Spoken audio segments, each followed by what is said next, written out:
Hello. This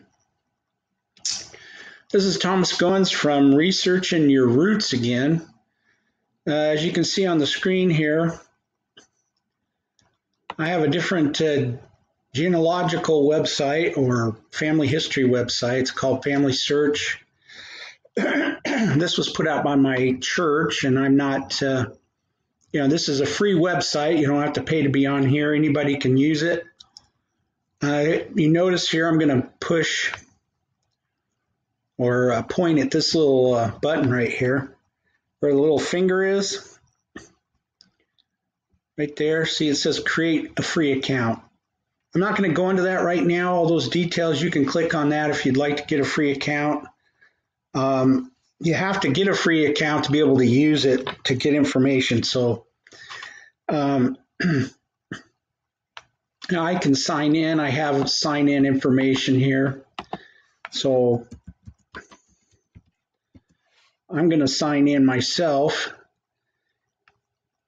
and show you how to use this Familysearch genealogical website. It's very similar to the 1 hour and 8.5 minute video I did yesterday on Ancestry.com. So this website is similar to that in the sense that it's a database, a place where information is stored, and you can access that information by typing in information into windows, asking for little windows. What I mean by windows are these boxes here that you can type into, to type words, letters, numbers to get information like we did in Ancestry yesterday. So it's going to be similar. There are a lot of differences in the two websites in the way they've created the websites and the way they look, but once you type in the information,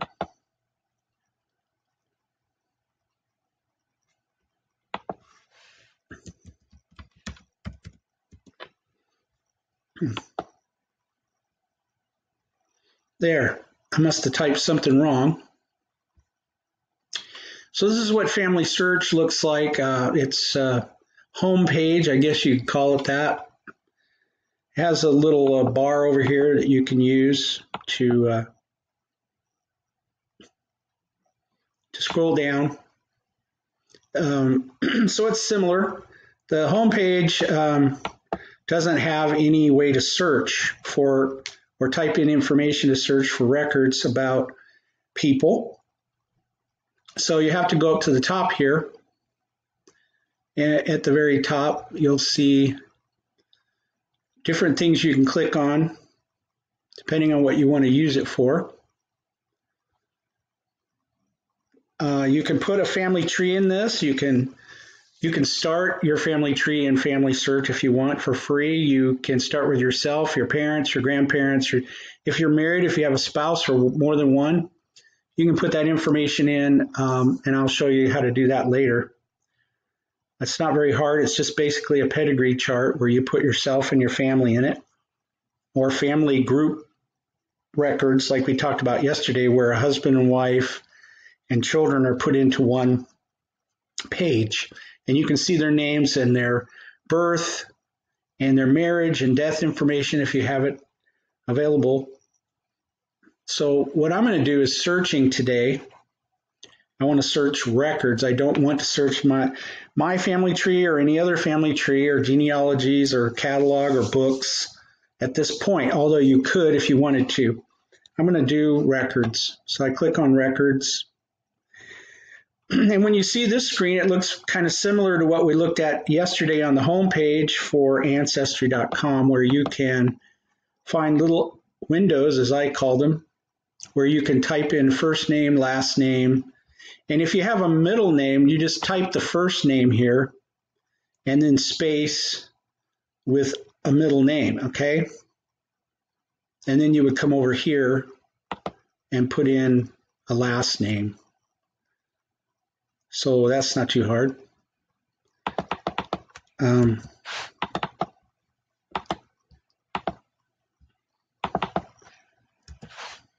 not looking for this person, so I'm not sure why I can't get it to go away. Let me just refresh the screen.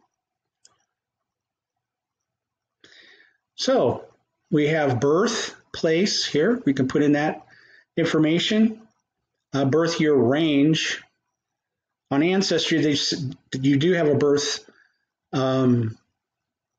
year range by clicking on a little thing below it where you can have a certain amount of years before and after a particular date. So that's a range there. That's how they do it on Ancestry. On Familysearch, they do it this way. You could just put 1866 and to like say 1890 or something if you're not sure when they were born. So that would be your range. If you know what year they were born, you're pretty sure of it, you can just type in either 1866 on the left, or you can just do this, leave it like that, and it will look for just that year.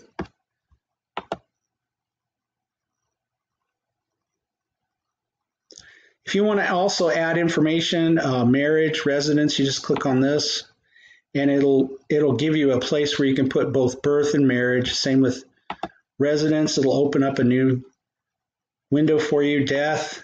So if you want, you can put all this information in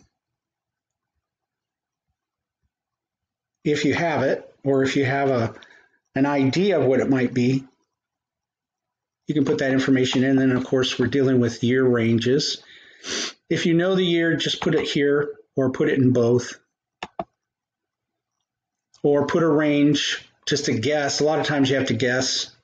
Or maybe if you know that your relative was born in the 1850s, you could put between 1850 and 1860, something like that. You may have to try different year ranges until you find what you're looking for. You can also add an individual's spouse, parents, and other people like siblings, for example, grandparents.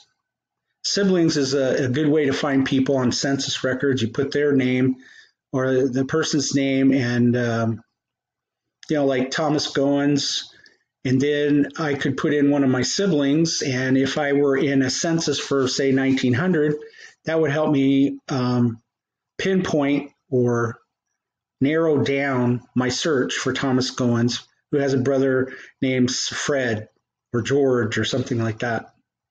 That's one way you can look. These other things right now are, I've never used them. Type, batch number, film number. Basically, I know that film number is that you're looking for a particular country and a film number that might have the person you're looking for on it. A film number would be a number for an actual film that you could access through one of the Familysearch libraries. But I don't have any film numbers, but if you do, you can always do that. So then you have your search thing down here. You'll also notice it says match all terms exactly. We talked about that on the Ancestry family website yesterday on the other video. If you know for a fact that everything you've put in is exact, I don't know how you would know that. Maybe you have a birth certificate, a death certificate. If you already have those documents, you probably don't need to look for that. But if you do know the name is definitely spelled a particular way, you can always click match all terms exactly. But then if you want to get rid of some of these, you have to go and do this. So if just the name is an exact match, the other information that you add for that individual may not be. So you have to go in and delete it or uncheck it individually. I like to just leave that off because I can find records where somebody may have misspelled the name or put in a different birthplace mistake, and it'll still have records pop up that may very well be the ones I'm looking for, because there are a lot of mistakes in these records between 1790 and even the early 1900s, even the 1940s. Civil records were done by hand, and especially census records, birth records, death records, marriage records. A lot of those were done by hand. The closer you get to the present date, 2019, you'll find documents are typed up either by a typewriter or by a computer or something. So as time goes by in history, around 1940 and beyond, even some before 1940, like 20s and 30s, you can find documents and records that are actually typed. But most of them are going to be handwritten. So there's going to be, and even with typing, you're going to get errors. But handwritten records, there were a lot of misspellings. There was information that was duplicated or left out, or somebody accidentally put down the wrong word, or didn't put everything they were told when they interviewed people for the census or other records. And for example, a death record, a lot of times people would die, but the person that was giving the information on the death record wasn't a direct relative. It might have been a great-grandchild, it might have been an in-law or something like that. And those people might have not known all the details for that individual who passed away. And so when this individual, the informant, was giving the information on the deceased, they didn't know enough information to fill in everything on the death record.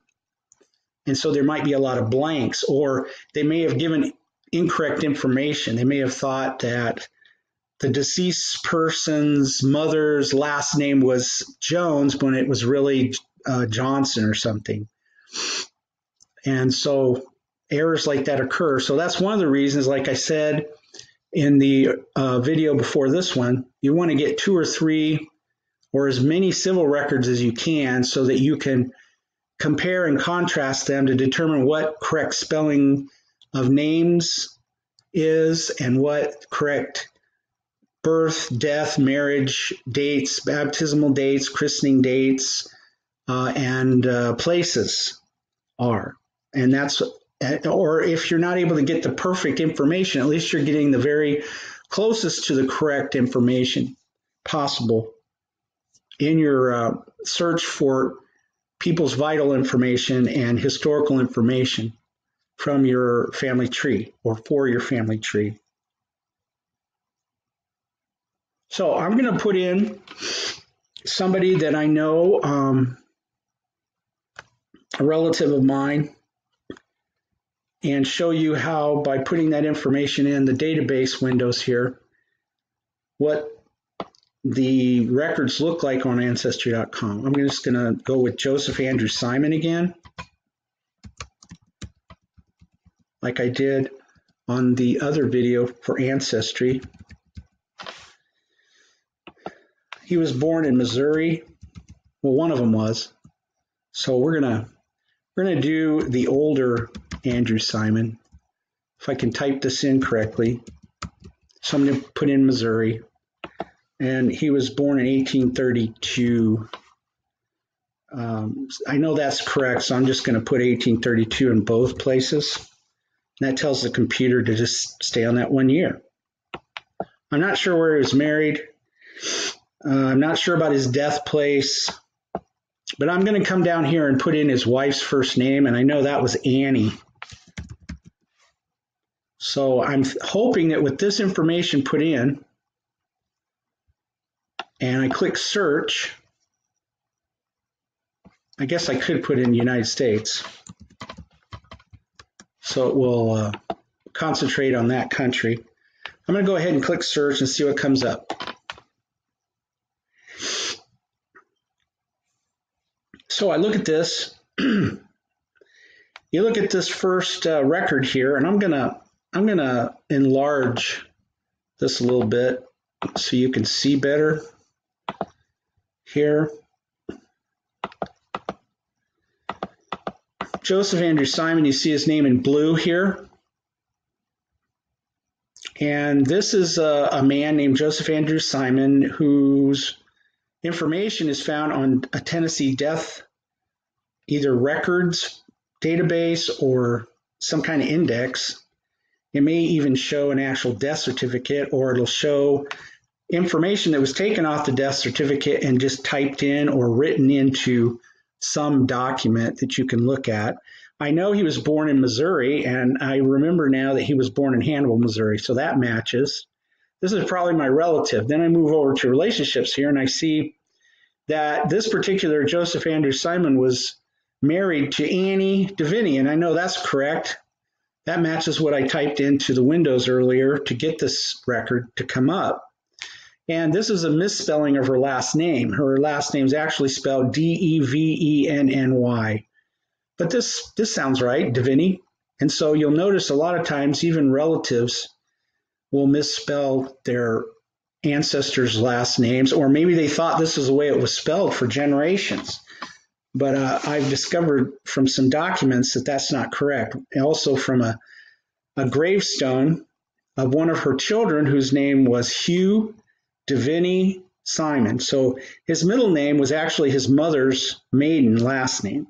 And on his gravestone, it's spelled Devenny. So that's why it's important for us to get plenty of different sources, records, and even gravestones to help us come to the correct spellings of people's names, the correct spellings of places of birth, marriage, death, christenings, baptisms, and other events in people's lives, and the correct dates.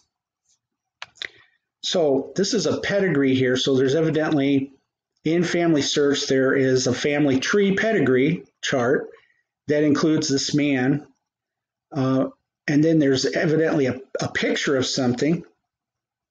And then there's some record details. Record details is where they look at the picture of the death certificate, in this case, the Tennessee death certificate, and they take that information out and they type it in to someplace in a database, and that's stored, and you can look at it. So let me click on that. So you see here, on the right-hand side, we have an image, which it looks like it's a certificate of death, but somebody read it and took information off and typed it in over here, where my cursor is moving around, if you can see that. So they put his name and birthplace, his gender, his wife, and one of his sons. Then there's more information down here, death. This is all information that someone got off of this death certificate and put into this place to store the information so you can look at it without actually looking at the death certificate image. But one of the problems is, even though it's hard to read some people's handwriting on a death certificate image like this, I like to look at the information they've extracted and typed here and the image so that I can compare, because I've been doing reading of these records like this on microfilm and other image storage sources, and all in the past, most of them were done in person's handwriting who recorded the information, and I've learned how to read many people's handwriting and be able to know what the letters are and the numbers, and I've learned that. So I'm not sure what you call that when you get really good at reading people's handwriting. I was a teacher for quite a while, and so a lot of assignments that I graded were done in handwriting. And so I've learned to read people's handwriting very well. So I like to compare what other people read and typed into the database and what's on the actual record. So I'm going to go ahead and click on this image and open it up for us. So this is kind of similar to Ancestry, but it is different in a way. I'm going to shrink this screen so you can see more of what's there. So here we've got a similar image to Ancestry, where we have basically a roll of film that has been photographed or scanned into the computer in some way, and they have images. This is image 1,555 of a total of 2,829 images on a digital roll. Originally, it was on a film roll, a microfilm roll. And I want to make this larger so I can see it easier. So I'm going to use these tools here.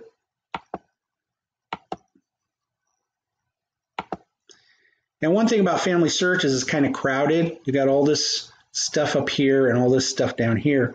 I believe I might be able to close that, but it's still a little hard to see what's going on. So you have to take your cursor, and what you do is you put it at one point over here. You see the cursor, and you're going to click on your left mouse button, and then you're going to pull it down with your finger.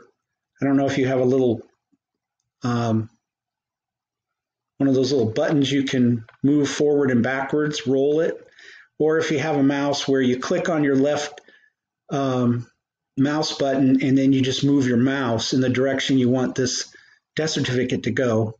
I have a laptop, so I put my cursor here and I use my left mouse button, which is actually a button on the laptop itself.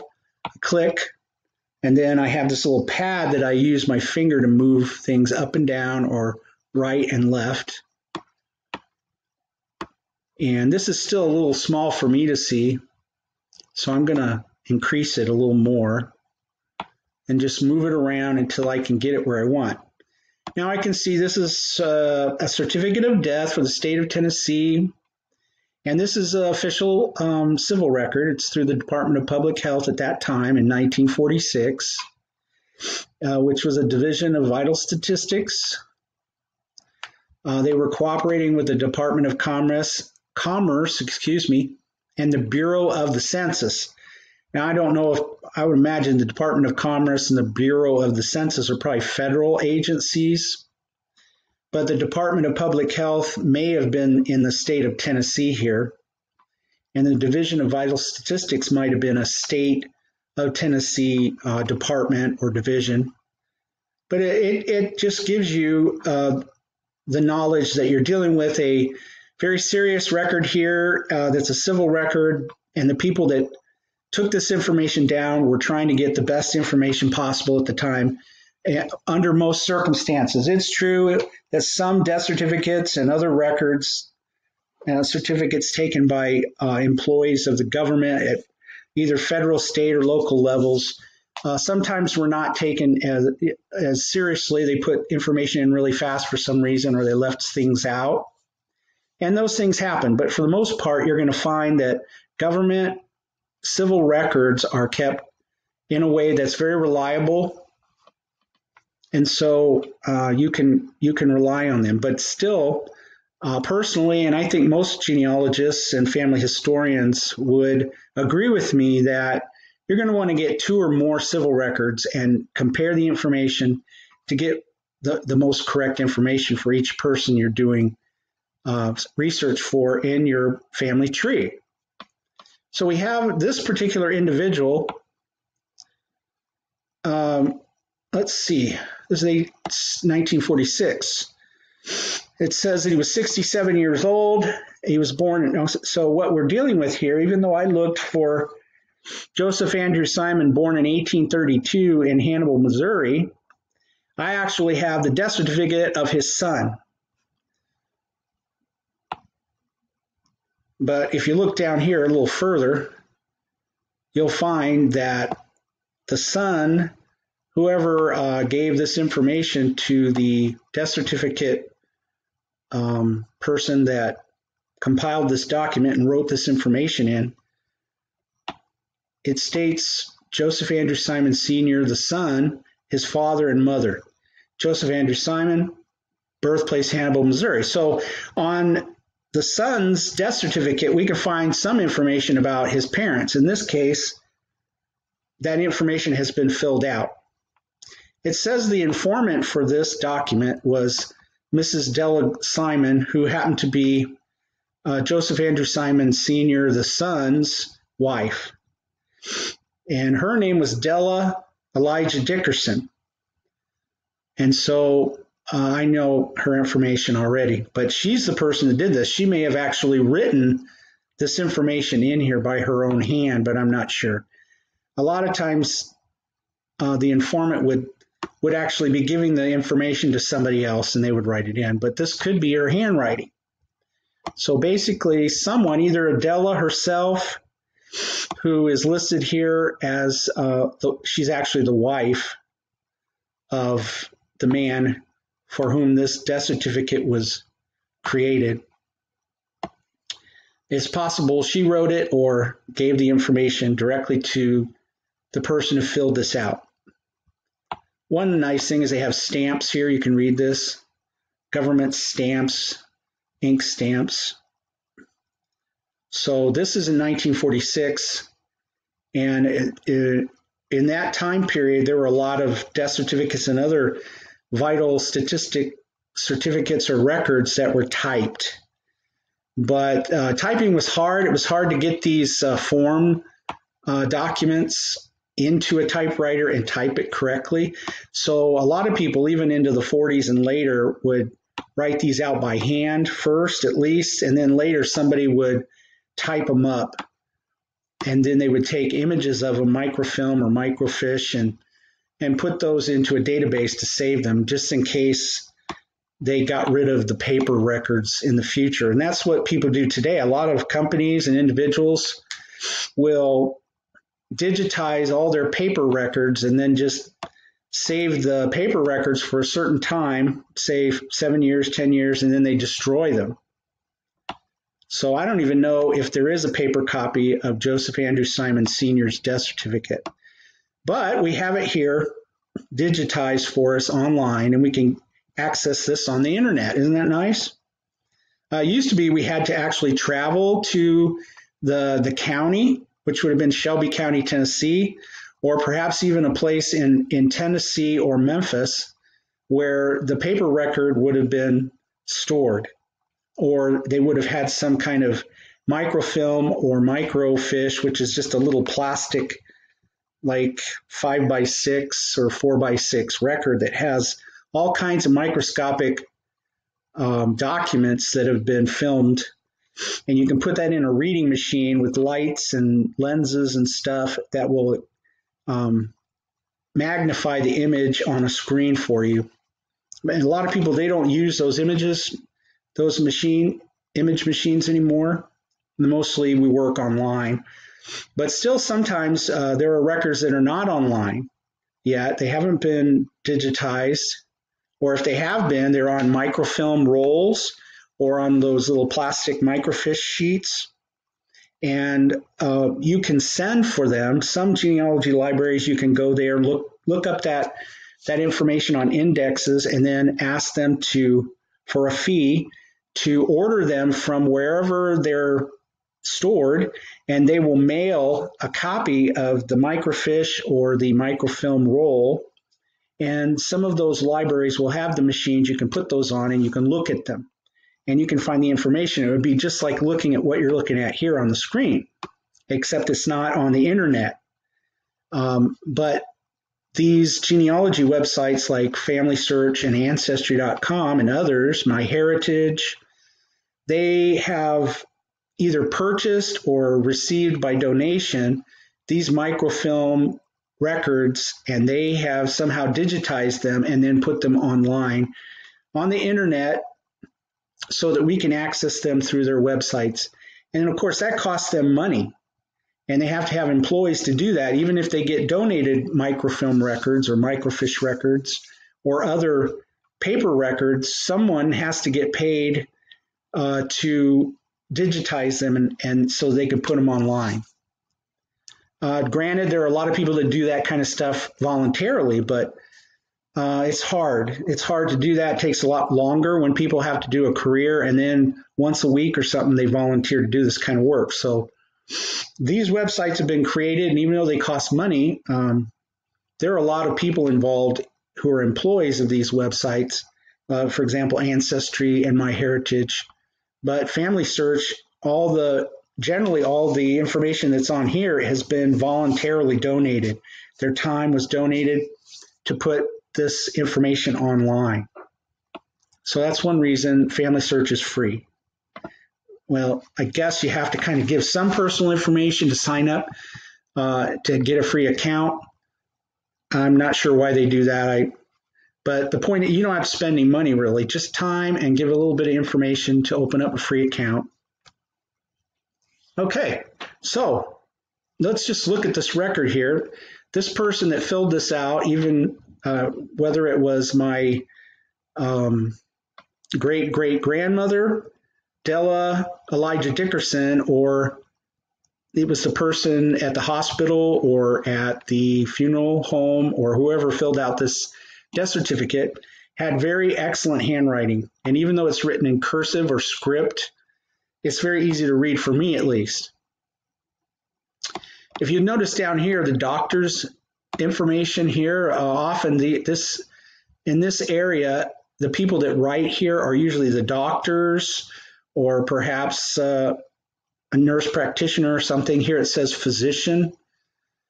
So it's directing the doctor to write in here. You'll notice the underlined, as it says, cause to which death should be charged statistically, meaning in the record what caused this man's death. It says gastric carcinoma. I can read that. Okay, you might not have read that. This says here carcinomatosis. Probably meant that it had spread. I'm presuming. There was no operation or autopsy done on him. Now this information, this shows how long that this Joseph Andrew Simon Sr. was being taken care of by a physician. It says here from this date to this date, the doctor says, I last saw him alive on 2/17/46, and that death occurred on the date stated at 9:30 p.m. And that may not be a perfect time, but it's close. So this information, you'll notice the handwriting is different because it's a different person that wrote that. Okay? Or, yeah. And this is more difficult to read, this handwriting here. And so if you go back to the actual written information here, they don't include that. They don't put down that information that the doctor wrote, I don't think. Let me look. Yeah, the stuff that they put in here for you to look at, because it's easier to read, was read by somebody else and then typed in. But I like I said, to open the document, image, and look at it myself, because I'm good at doing that. And you can become extremely good at doing that as well by practice. Another thing that's good, like my wife or sometimes a friend or anybody that might be with me when I'm looking at these documents, I say, well, what do you think this is? You know, like at first, I'm not sure what this letter is. Some people might look at that as an S, some as a G. So, you know, I see carcinoma, so I would say, oh, that's cancer. It's just a medical way of saying cancer. But I wasn't 100% sure what this was at first. And, you know, over time, we figured out that was a G and then A, because I compared the other A's in this man's handwriting, see? A. All these A's look exactly the same. There's an S. There's an S. This is an R. So it's not like this R here. Okay, or this R. This R is actually written very similar to, let me see if I can find one on here, to just a printed R. Now I don't see any here, but just a printed R. So you have it going down and then up like that, rather than up and across and down. Then you have an I, there's the dot for it, and then a C, gastric. Okay, so this is Familysearch. It is a free genealogical website or family history website, except the fact that you have to sign up for it. You have to give a little bit of personal information. I think in part that's to protect your information, especially if you decide to do your own family tree and leave it in this Familysearch database, so that only you can get into it. So that's a little overview of Familysearch, another family history website similar to Ancestry.com, but it is free. And it is a good source of information, especially if you don't have the money to pay somebody like Ancestry. I happen to have a free account, with Ancestry.com. And I'm going to end this video at this time. The purpose of this video, I should have said at the beginning, was just show you another family history website, tell you a little bit about it, and compare it to Ancestry.com so that you can see you have two places you can go. And this one's free. And I imagine that, like myself, most of you out there are more interested in getting information either for free or for the lowest price possible. I'm going to do another video after this one about Roots Web, which I mentioned in Ancestry.com. And it is the, I guess, the prototype of Ancestry.com. It's what existed before Ancestry.com, rootsweb.com. It was a database where people would, for free, come and put their information in and often create their own family trees and put in information about those families, husbands and wives, and all this other information that you can find in Familysearch and Ancestry and MyHeritage, except it was all free. But there was a particular date where they stopped allowing people to add information to that storage source. But you can still use it to go and look for one of your 2 or 3 sources to find the most correct information on your ancestor. And I'm going to do a separate video on that. And I thank you very much for watching this. And if you have any questions or comments, just put it on the researching your roots comment section, because I do not have my email uploaded yet. But eventually I'll get that in there for you. Thanks again for watching.